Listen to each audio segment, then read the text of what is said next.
Welcome to Gatsby Centennial Readings, the F. Scott Fitzgerald Society's celebration of the 100th anniversary of the publication of The Great Gatsby.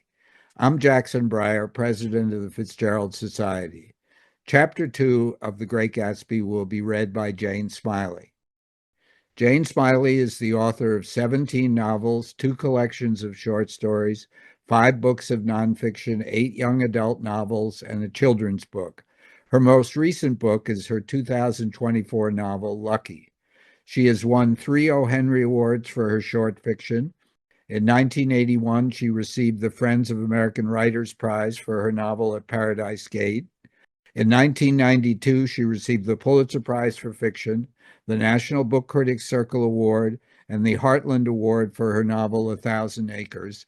And in 2006, she received the F. Scott Fitzgerald Award for Achievement in American Literature at the F. Scott Fitzgerald Literary Festival and the PEN USA Lifetime Achievement Award. She was elected a member of the American Academy of Arts and Letters in 2001. She received her undergraduate degree at Vassar College and master's and PhD degrees at the University of Iowa. From 1981 to 1996, she was a professor of English at Iowa State University. From 2015 to 2022, she was professor of creative writing at the University of California, Riverside. Jane Smiley. About halfway between West Egg and New York, the motor road hastily joins the railroad and runs beside it for a quarter of a mile, so as to shrink away from a certain desolate area of land. This is a valley of ashes, a fantastic farm where ashes grow like wheat into ridges and hills and grotesque gardens, where ashes take the forms of houses and chimneys and rising smoke, and finally, with a transcendent effort, of men who move dimly and already crumbling through the powdery air. Occasionally, a line of gray cars crawls along an invisible track, gives out a ghastly creak, and comes to rest. And immediately the ash-gray men swarm up with leaden spades and stir up an impenetrable cloud which screens their obscure operations from your sight. But above the gray land and the spasms of bleak dust which drift endlessly over it, you perceive after a moment the eyes of Dr. T.J. Eckelberg. The eyes of Dr. T.J. Eckelberg are blue and gigantic. Their retinas are 1 yard high. They look out of no face, but instead from a pair of enormous yellow spectacles which pass over a non-existent nose. Evidently, some wild wag of an oculist set them there to fatten his practice in the borough of Queens, and then sank down himself into eternal blindness, or forgot them and moved away. But his eyes, dimmed a little by many paintless days under sun and rain, brood on over the solemn dumping ground. The Valley of Ashes is bounded on one side by a small foul river, and when the drawbridge is up to let the barges through, the passengers on waiting trains can stare at the dismal scene for as long as half an hour. There is always a halt there of at least a minute, and it was because of this that I first met Tom Buchanan's mistress. The fact that he had one was insisted upon wherever he was known. His acquaintances resented the fact that he turned up in popular restaurants with her, and leaving her at a table, sauntered about, chatting with whosoever he knew. Although I was curious to see her, I had no desire to meet her, but I did. I went up to New York with Tom on the train one afternoon, and when we stopped by the ash heaps, he jumped to his feet and, taking hold of my elbow, literally forced me from the car. "We're getting off," he insisted. "I want you to meet my girl." I think he'd tanked up a good deal at luncheon, and his determination to have my company bordered on violence. The supercilious assumption was that on Sunday afternoon I had nothing better to do. I followed him over a low, whitewashed railroad fence, and we walked back 100 yards along the road under Dr. Eckelberg's persistent stare. The only building in sight was a small block of yellow brick sitting on the edge of the wasteland, a sort of compact main street ministering to it, and contiguous to absolutely nothing. One of the 3 shops it contained was for rent, and another was an all-night restaurant, approached by a trail of ashes. The third was a garage.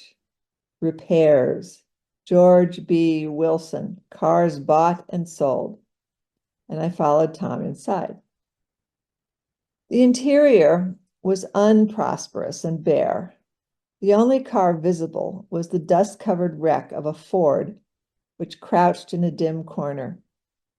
It occurred to me that this shadow of a garage must be a blind, and that sumptuous and romantic apartments were concealed overhead, when the proprietor himself appeared in the door of an office, wiping his hands on a piece of waste. He was a blond, spiritless man, anemic and faintly handsome. When he saw us, a damp gleam of hope sprang into his light blue eyes. "Hello, Wilson, old man," said Tom, slapping him jovially on the shoulder. "How's business?" "I can't complain," answered Wilson unconvincingly. "When are you going to sell me that car?" "Next week. I got my man working on it now." "Works pretty slow, don't he?" "No, he doesn't," said Tom coldly. "And if you feel that way about it, maybe I'd better sell it somewhere else after all." "I don't mean that," explained Wilson quickly. "I just meant—" His voice faded off, and Tom glanced impatiently around the garage. Then I heard footsteps on the stairs, and in a moment, the thickish figure of a woman blocked out the light from the office door. She was in the middle 30s and faintly stout, but she carried her surplus flesh sensuously, as some women can. Her face, above a spotted dress of dark blue crepe de chine, contained no facet or gleam of beauty, but there was an immediately perceptible vitality about her, as if the nerves of her body were continually smoldering. She smiled slowly, and walking through her husband as if he were a ghost, took hands with Tom, looking him flush in the eye. Then she wet her lips, and without turning around, spoke to her husband in a soft, coarse voice. "Get some chairs, why don't you, so somebody can sit down?" "Oh, sure," agreed Wilson hurriedly, and went toward the little office, mingling immediately with the cement color of the walls.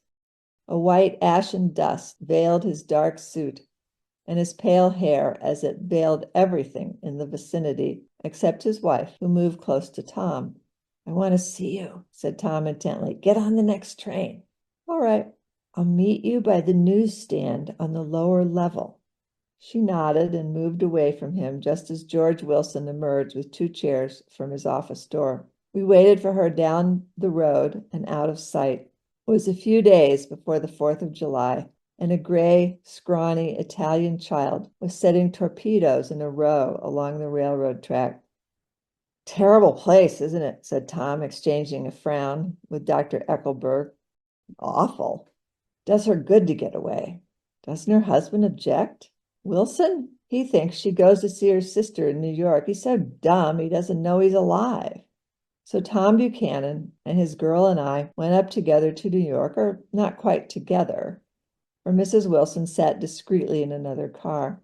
Tom deferred that much to the sensibilities of those East Eggers who might be on the train. She had changed her dress to a brown-figured muslin, which stretched tight over her rather wide hips, as Tom helped her to the platform in New York. At the newsstand, she bought a copy of Town Tattle and a moving picture magazine, and in the station drugstore, some cold cream and a small flask of perfume. Upstairs, in the solemn, echoing drive, she let 4 taxicabs drive away before she selected a new one, lavender-colored with gray upholstery. And in this, we slid out from the mass of the station into the glowing sunshine. But immediately she turned sharply from the window and, leaning forward, tapped on the front glass. "I want to get one of those dogs," she said earnestly. I want to get one for the apartment. They're nice to have, a dog." We backed up to a gray old man who bore an absurd resemblance to John D. Rockefeller. In a basket swung from his neck cowered a dozen very recent puppies of an indeterminate breed. "What kind are they?" asked Mrs. Wilson eagerly as he came to the taxi window. "All kinds. What kind do you want, lady?" "I'd like to get one of those police dogs. I don't suppose you got that kind?" The man peered doubtfully into the basket, plunged in his hand, and drew one up, wriggling by the back of its neck. "That's no police dog," said Tom. "No, it's not exactly a police dog," said the man with the disappointment in his voice. "It's more of an Airedale." He passed his hand over the brown wash rag of a back. "Look at that coat. Some coat. That's a dog that'll never bother you with catching cold." "I think it's cute," said Mrs. Wilson enthusiastically. "How much is it?"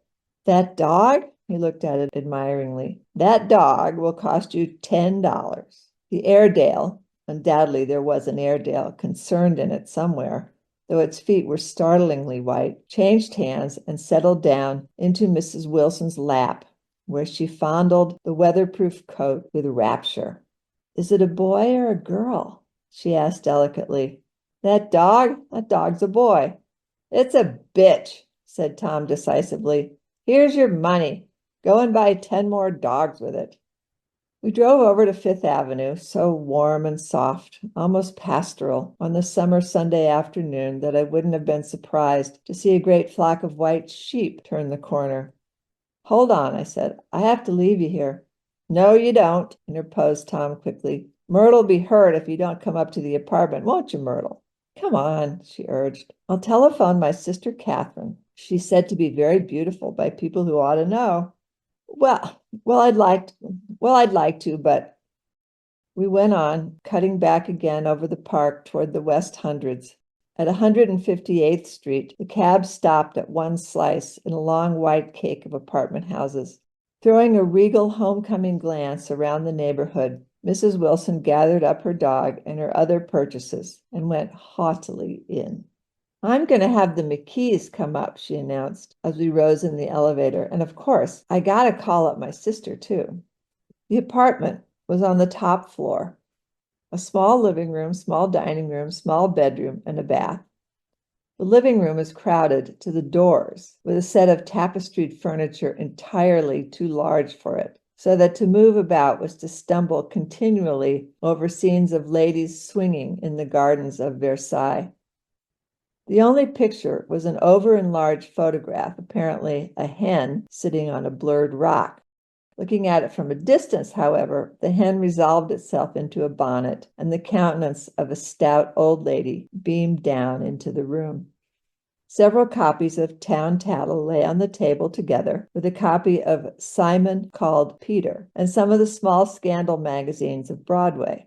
Mrs. Wilson was first concerned with the dog. A reluctant elevator boy went for a box full of straw and some milk, to which he added on his own initiative a tin of large, hard dog biscuits, one of which decomposed apathetically in the saucer of milk all afternoon. Meanwhile, Tom brought out a bottle of whiskey from a locked bureau door.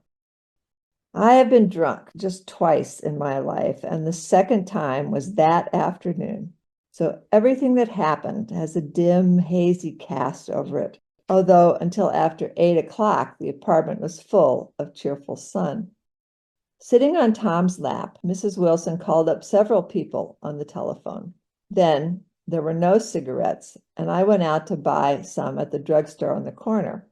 When I came back, they had disappeared, so I sat down discreetly in the living room and read a chapter of Simon Called Peter. Either it was terrible stuff, or the whiskey distorted things because it didn't make any sense to me. Just as Tom and Myrtle, after the first drink, Miss Wilson and I called each other by our first names, reappeared, Company commenced to arrive at that apartment door. The sister, Catherine, was a slender, worldly girl of about 30, with a solid, sticky bob of red hair and a complexion powdered milky white. Her eyebrows had been plucked and then drawn on again at a more rakish angle, but the efforts of nature toward the restoration of the old alignment gave a blurred air to her face. When she moved about, there was an incessant clicking as innumerable pottery bracelets jingled up and down her arms. She came in with such a proprietary haste and looked around so possessively at the furniture that I wondered if she lived here. But when I asked her, she laughed immoderately, repeated my question aloud, and told me she lived with a girlfriend at a hotel. Mr. McKee was a pale, feminine man from the flat below. He had just shaved, for there was a white spot of lather on his cheekbone, and he was most respectful in his greeting to everyone in the room.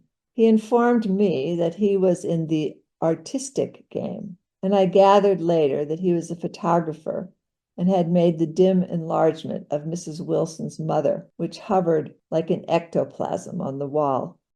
His wife was shrill, languid, handsome, and horrible. She told me with pride that her husband had photographed her 127 times since they had been married. Mrs. Wilson had changed her costume some time before and was now attired in an elaborate afternoon dress of cream-colored chiffon, which gave out a continual rustle as she swept about the room. With the influence of the dress, her personality had also undergone a change. The intense vitality that had been so remarkable in the garage was converted into impressive hauteur.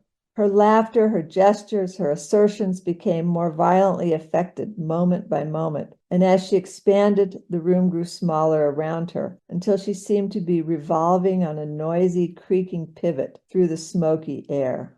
"My dear," she told her sister in a high, mincing shout, "most of these fellows will cheat you every time. All they think of is money. I had a woman up here last week to look at my feet, and when she gave me the bill, you'd have thought she'd had my appendicitis out." "What was the name of the woman?" asked Mrs. McKee. "Miss Eberhardt. She goes around looking at people's feet in their own homes." "I like your dress," remarked Mrs. McKee. "I think it's adorable." Mrs. Wilson rejected the compliment by raising her eyebrow in disdain. "It's just a crazy old thing," she said. "I just slip it on sometimes when I don't care what I look like." But it looks wonderful on you, if you know what I mean," pursued Mrs. McKee. "If Chester could only get you in that pose, I think he could make something of it." We all looked in silence at Mrs. Wilson, who removed a strand of hair from over her eyes and looked back at us with a brilliant smile. Mr. McKee regarded her intently with his head on one side and then moved his hand back and forth slowly in front of his face. "I should change the light," he said after a moment. "I'd like to bring out the modeling of the features, and I'd like to try to get hold of all the back hair." "I wouldn't think of changing the light," cried Mrs. McKee. "I think it's—" Her husband said, "Shh," and we all looked at the subject again, whereupon Tom Buchanan yawned audibly and got to his feet. "You McKees have something to drink," he said. "Get some more ice and mineral water, Myrtle, before everybody goes to sleep." "I told that boy about the ice." Myrtle raised her eyebrows in despair at the shiftlessness of the lower orders. "These people, you have to keep after them all the time." She looked at me and laughed pointlessly. Then she flounced over to the dog, kissed it with ecstasy, and swept into the kitchen, implying that a dozen chefs awaited her orders there. "I've done some nice things out on Long Island," asserted Mr. McKee. Tom looked at him blankly. "Two of them we have framed downstairs." "Two what?" demanded Tom. "Two studies. One of them I call Montauk Point, the gulls, and the other I call Montauk Point, the sea." The sister Catherine sat down beside me on the couch. "Do you live down on Long Island too?" she inquired. "I live at West Egg." "Really? I was down there at a party about a month ago, and a man named Gatsby, do you know him?" "I live next door to him." "Well, they say he's a nephew or cousin of Kaiser Wilhelm's. That's where all his money comes from." "Really?" She nodded. I'm scared of him. I hate to have him get anything on me. This absorbing information about my neighbor was interrupted by Miss McKee's pointing suddenly at Catherine. Chester, I think you could do something with her, she spoke out, but Mr. McKee only nodded in a bored way and turned his attention to Tom. I'd like to do more work on Long Island if I could get the entry. All I ask is that they should give me a start. Ask Myrtle, said Tom, breaking into a short shout of laughter as Mrs. Wilson entered with a tray. She'll give you a letter of introduction, won't you, Myrtle? Do what? She asked, startled. You'll give Miss McKee a letter of introduction to your husband so he can do some studies of him. His lips moved silently for a moment as he invented George B. Wilson at the gasoline pump, or something like that. Catherine leaned close to me and whispered in my ear, neither of them can stand the person they're married to. Can't they? Can't stand them. She looked at Myrtle and then at Tom. What I say is, why go on living with them if they can't stand them? If I was them, I'd get a divorce and get married to each other right away. Doesn't she like Wilson either? The answer to this was unexpected. It came from Myrtle, who had overheard the question, and it was violent and obscene. You see, cried Catherine triumphantly. She lowered her voice again. It's really his wife that's keeping them apart. She's a Catholic, and they don't believe in divorce. Daisy was not a Catholic, and I was a little shocked at the elaborateness of the lie. When they do get married, continued Catherine, they're going west to live for a while until it blows over. Be more discreet to go to Europe. Oh, do you like Europe? She exclaimed surprisingly. I just got back from Monte Carlo. Really? Just last year. Went over there with another girl. Stay long? No, we just went to Monte Carlo and back. We went by way of Marseille. We had over $1,200 when we started, but we got gypped out of it all in 2 days in the private rooms. We had an awful time getting back. I could tell you, gah, I hated that town. The late afternoon sky bloomed in the window for a moment like the blue honey of the Mediterranean. Then the shrill voice of Mrs. McKee called me back into the room. I almost made a mistake, too, she declared vigorously. I almost married a little kike who'd been after me for years. I knew he was below me. Everybody kept saying to me, Lucille, that man's way below you. But if I hadn't met Chester, he'd have got me sure. Yes, but listen, said Myrtle Wilson, nodding her head up and down. At least you didn't marry him. I know I didn't. Well, I married him, said Myrtle ambiguously. And that's the difference between your case and mine. Why did you, Myrtle? Demanded Catherine. Nobody forced you to. Myrtle considered. I married him because I thought he was a gentleman, she said finally. I thought he knew something about breeding, but he wasn't fit to lick my shoe. You were crazy about him for a while, said Catherine. Crazy about him, cried Myrtle incredulously. Who said I was crazy about him? I was never any more crazy about him than I was crazy about that man there. She pointed suddenly at me, and everyone looked at me accusingly. I tried to show by my expression that I had played no part in her past. The only crazy I was when I married him. I knew right away I made a mistake. He borrowed somebody's best suit to get married in and never even told me about it, and the man came after it one day when he was out. She looked around to see who was listening.